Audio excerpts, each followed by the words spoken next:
Assalamualaikum warahmatullahi wabarakatuh. Geger Hobbit ditemukan di Indonesia dan masih hidup sampai sekarang. Curiga Indonesia adalah awal peradaban dunia. Profesor antropologi dari University of Alberta Gregory Ford baru-baru ini berpendapat kalau Homo florensis atau manusia purba dari Flores masih hidup sampai sekarang. Dalam tulisan di The Scientist, dia memberi bukti kesaksian penduduk lokal yang melihat penampakan manusia purba itu. Sebagai catatan, Hobbit adalah manusia purba mini seperti yang ada di film The Lord of the Ring. Apakah benar Indonesia dicurigai sebagai awal peradaban dunia? Pendapatnya memang perlu dibuktikan lebih lanjut, namun ucapannya jelas menggemparkan dunia arkeologi. Sebab pada dasarnya, penemuan baru tentang manusia purba semakin membuka tabir misteri tentang evolusi manusia yang sebetulnya masih kabur.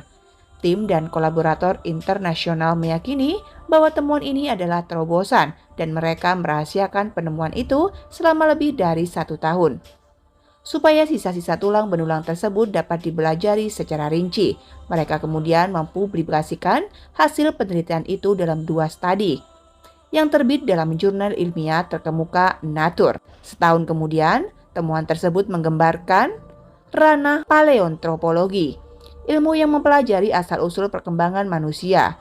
Homo floresiensis sendiri adalah jenis manusia purba yang terbilang baru ditemukan.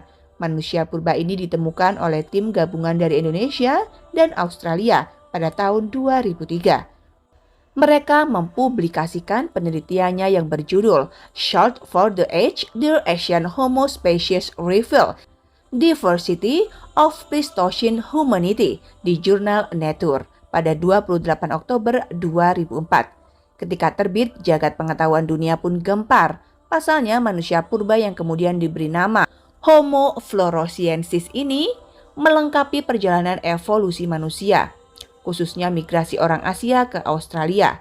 Ketika pertama kali ditemukan di Flores, peneliti menemukan rangka manusia lengkap termasuk budayanya.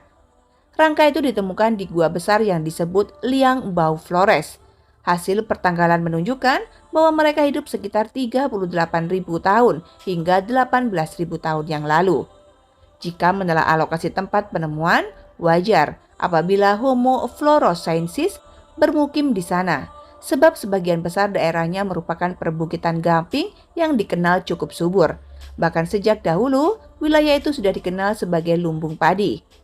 Hasil observasi terhadap rangka tersebut menunjukkan bahwa manusia tersebut secara anatomi memiliki ukuran yang sangat kecil. Berdasarkan hasil analis awal yang dilakukan oleh Profesor Peter Brown dari University New England, Australia, diperoleh gambaran bahwa tinggi manusia ini hanya sekitar 106 cm dengan volume otak sekitar 380 cc. Begitu tulis Jatmiko dan Thomas Sutikno dalam temuan Homo floresiensis di situs Liang Bua 2006. Karena ukurannya yang kecil, manusia ini juga disebut sebagai hobbit, merujuk pada karakter fiksi di karya populer menurut Profesor Teguh Jacob dari UGM. Penyebab Homo floresiensis berukuran kecil karena penyakit. Sekaligus juga menegaskan kalau penemuan ini bukan jenis baru, alias masih termasuk dari spesies Homo sapiens. Spesies baru manusia dari Flores ini sebenarnya manusia modern yang termasuk ke dalam spesies Homo sapiens dari ras Australomelanosid. Hanya saja menurutnya, fosil manusia Flores tampak istimewa karena menderita penyakit mikrosefali yang banyak diderita oleh masyarakat Flores. Begitu kata Toku Jacob pada 2003 silam, para arkeolog yang mencari bukti migrasi manusia modern dari Asia ke Australia menemukan kerangka kecil cukup lengkap dari spesies manusia yang sudah lama di Pulau Flores, Indonesia. Kerangka kecil tersebut kemudian disebut sebagai Homo floresiensis yang kemudian disebut sebagai hobbit, merujuk pada makhluk kreasi George Tolkien dalam kisah fiksi The Lord of the Ring dan adaptasi filmnya yang populer. Spesies ini awalnya dianggap berusia 12.000 tahun, namun setelah dianalisis lebih lanjut, ternyata kerangka tersebut berusia 50.000 tahun. Tapi seorang pensiun profesor antropologi di University of Alberta mengatakan bahwa bukti kelangsungan hidup spesies ini telah terabaikan dan manusia Flores mungkin masih hidup sampai sekarang. Dalam sebuah opini untuk The Scientist yang mempromosikan bukunya, berjudul A Between Apa and Human, Gregory Ford berpendapat bahwa ahli paleontologi dan ilmu lain telah mengabaikan pengetahuan pribumi dan kisah tentang manusia kera yang hidup di hutan Flores. Tujuan saya dalam menulis buku ini adalah untuk menemukan penjelasan terbaik, yaitu yang paling rasional dan yang paling didukung secara empiris tentang kisah dari suku Leo. Begitu tulis Ford dalam tulisan yang dikutip dari Science pada hari Senin 9 Januari 2023. Ini termasuk laporan penampakan lebih dari 30 saksi mata, yang semuanya saya ajak bicara secara langsung, dan saya menyimpulkan bahwa cara terbaik untuk menjelaskan apa yang mereka katakan kepada saya bahwa hominin non sapiens telah bertahan di Flores hingga saat ini atau baru-baru ini, begitu tambah Ford. Dia menulis bahwa zoologi dari warga lokal Sulio yang mendiami pulau itu berisi cerita tentang manusia yang berubah menjadi hewan saat mereka bergerak dan beradaptasi dengan lingkungan baru. Dia samakan makhluk itu dengan sejenis Lamarckisme, pewaris karakteristik fisik yang didapat, seperti yang diungkapkan oleh peneliti lapangan saya. Perubahan yang dikemukakan seperti itu mencerminkan pengamatan lokal tentang kesamaan dan perbedaan antara spesies, nenek moyang dan keturunannya yang berbeda. Ia mengidentifikasi makhluk ini sebagai hewan tidak memiliki bahasa dan teknologi rumit yang dimiliki oleh manusia. Namun mereka disebut sangat mirip dengan manusia.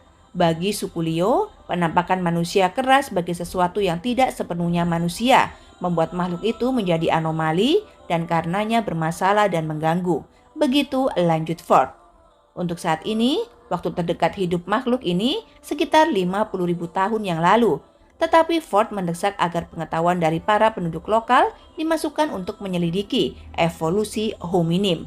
Apa yang mereka katakan tentang makhluk itu ditambah dengan bukti lain sepenuhnya konsisten dengan spesies hominin yang masih hidup atau yang hanya punah dalam 1000 tahun terakhir.